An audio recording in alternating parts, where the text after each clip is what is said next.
नमामीश्वरं सच्चिदानन्दरूपं लसत्कुण्डलं गोकुले भ्राजमानं नमामीश्वरं सच्चिदानन्दरूपं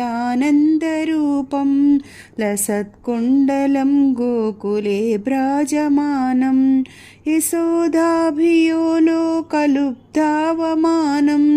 परामृष्णमत्यन्ततो धृत्य गोप्या यशोदाभियो लोकलाब्धावमानं परामृष्णमत्यन्ततो धृत्य गोप्या रुदन्तं मुहुर्नेत्रयुग्मं मृजन्तं कराम्भोजयुग्मेन सातकं नेत्रं रुदन्तं मुहुर्नेत्रयुग्मं मृजन्तं कराम्भोजयुग्मेन सातकं नेत्रं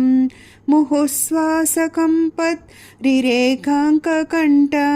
स्थितैगरैव दामोदरं भक्तिबद्धं मुहुःश्वासकम्पत्रिरेखाङ्ककण्ठा स्थिताग्रैवं दामोदरं भक्तिबद्धम् इति दृक्स्वलीलाभिरानन्दकुण्डे स्वघोषं निमज्जन्तमाख्यापयन्तम् इति दृक्स्वलीलाभिरानन्दकुण्डे स्वघोषं निमज्जन्तमाख्यापयन्तम् तदीयेष ताज्ञेषु भक्तैरितत्त्वं पुनः प्रेमतस्तं सितावृत्तिवन्दे तदीयेष ताज्ञेषु भक्तैर्जितत्वं पुनः प्रेमतस्तं सितावृत्तिवन्दे परं देवमोक्षं न मोक्षावधिं वा न धान्यं वृणेऽहं वरेशादपीह परं देवमोक्षं न मोक्षावधिं वा न धान्यं वृणेऽहं वरेशादपीह इदं ते वपुर्नाथ गोपालबालं सदा मे मनस्या विरास्तं किमन्ये इदं ते वपुर्नाथ गोपालबालं सदा मे मनस्या विरास्तं किमन्ये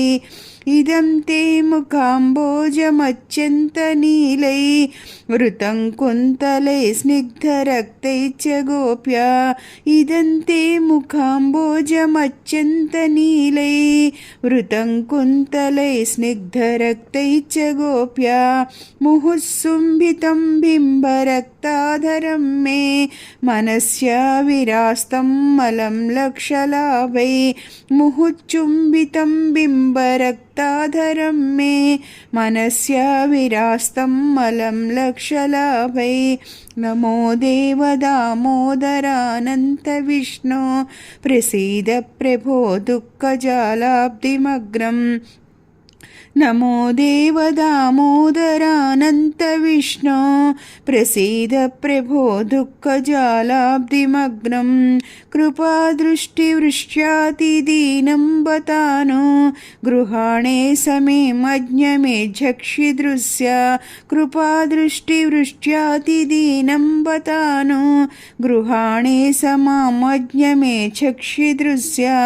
कुबेरात्मजौ बद्धमूर्च्छैव यद्वत् त्वया मोचितो भक्तिभाजौ कृतौ च कुबेरात्मजौ बद्धमूर्च्छैव यद्वत् त्वया मोचितो भक्तिभाजौ कृतौ च तथा प्रेम भक्तिं स्वकरो मे प्रयाच न मोक्षगृहो मेऽस्ति दामोदरेह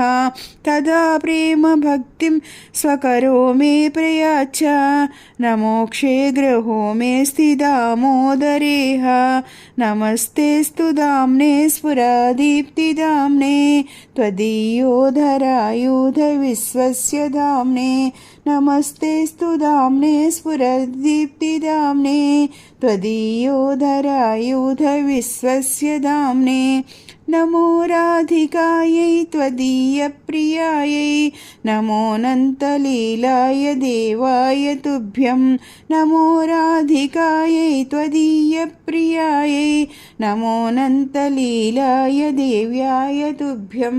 नमो राधिकायै त्वदीयप्रियायै नमोऽनन्तलीलाय देव्याय तुभ्यं नमामीश्वरं सच्चिदानन्दरूपं लसत्कुण्डलं गोकुले भ्राजमानं नमामीश्वरं सच्चिदानन्दरूपं लसत्कुण्डलं गोकुले भ्राजमानम्।